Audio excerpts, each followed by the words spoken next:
Welcome back. The first week of action in the NFL came to an end with another comeback win on Monday Night Football.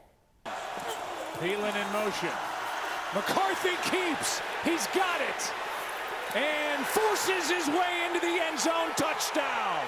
The Minnesota Vikings took down the Chicago Bears 27-24 by scoring 21 points in the fourth quarter. All eyes were on the Vikings' rookie quarterback, J.J. McCarthy, who struggled early. The number 10 overall pick in the 2024 draft locked in the fourth quarter for the comeback win. He completed 2 touchdown passes and scored on the run. Week 2 gets underway on Thursday. The Washington Commanders will be in Green Bay to face the Packers.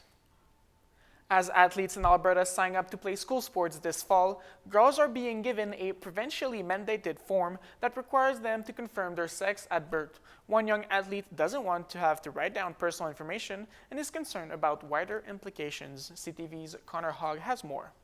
14-year-old Natalie Elzinga was excited for volleyball tryouts at her St. Albert school. That is, until she was told something was preventing her from taking her shot. I got pulled aside to a whole different gym saying that I had to sign this form or I wasn't allowed to try out and I wasn't allowed to step onto the court if this form was not signed. Elzinga was given this form that follows the province's new Fairness and Safety in Sport Act.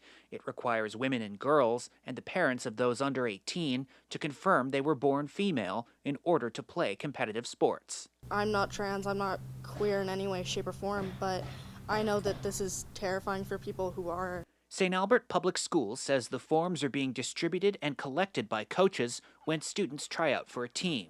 It says the forms will be kept at school offices and not given to the province. Edmonton Public says it will do the same. Edmonton Catholic schools are using a digital form with access restricted to authorized administrators and office staff. Under the province's new rules, boys don't have to fill out these forms, a decision Elzinga's mom questions. They don't care about trans athletes in sport. Otherwise, they would care about all trans athletes in sport.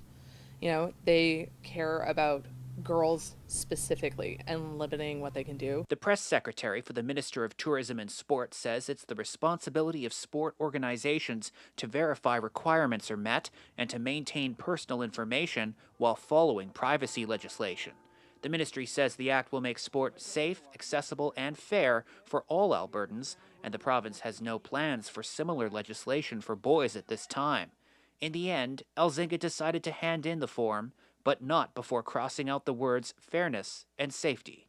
I know that there are so many people on that court in my class who are not able to talk, and I just want them to be able to, again, feel safe, feel protected, like a child should. Connor Hogg, CTV News, Edmonton.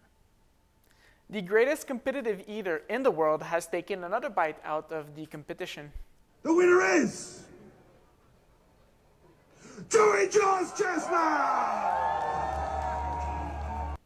Joey Chestnut was in Toronto over the weekend for the Smokeypalooza World Poutine Eating Championship.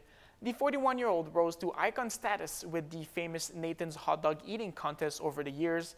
This time, it's cheese, curds, and gravy. He's carved down 20.5 pounds of poutine in 10 minutes to win the competition. He came close to beating his own world record of eating 28 pounds of poutine back in 2019. Chestnut holds more than 50 world records for eating a variety of foods like hard-boiled eggs, waffles, and cherry pie. One man in Red Deer is using his personal experiences to help others with cancer. CTV's Evan Kenny has more on how he's helping people with physical, mental, and financial supports. I don't want to ask for it, but I'm embarrassed about it, but the fact that we have to have it. Jason Comtong knows how hard it is for cancer patients to admit they need help. He battled cancer more than a decade ago. He lost his tongue and part of his jaw, which required numerous surgeries. Now, he's helping others going through it. A lot of it is that emotional pride that we have, but as a man, I would not want to have to ask for help. But when we have cancer, we have to ask for help. Comtong created the Endless Spirit Foundation. He says cancer patients and survivors need physical and mental support. His foundation provides assistance in their day-to-day lives and gives them a place to share personal stories and ask questions. It affects your whole life.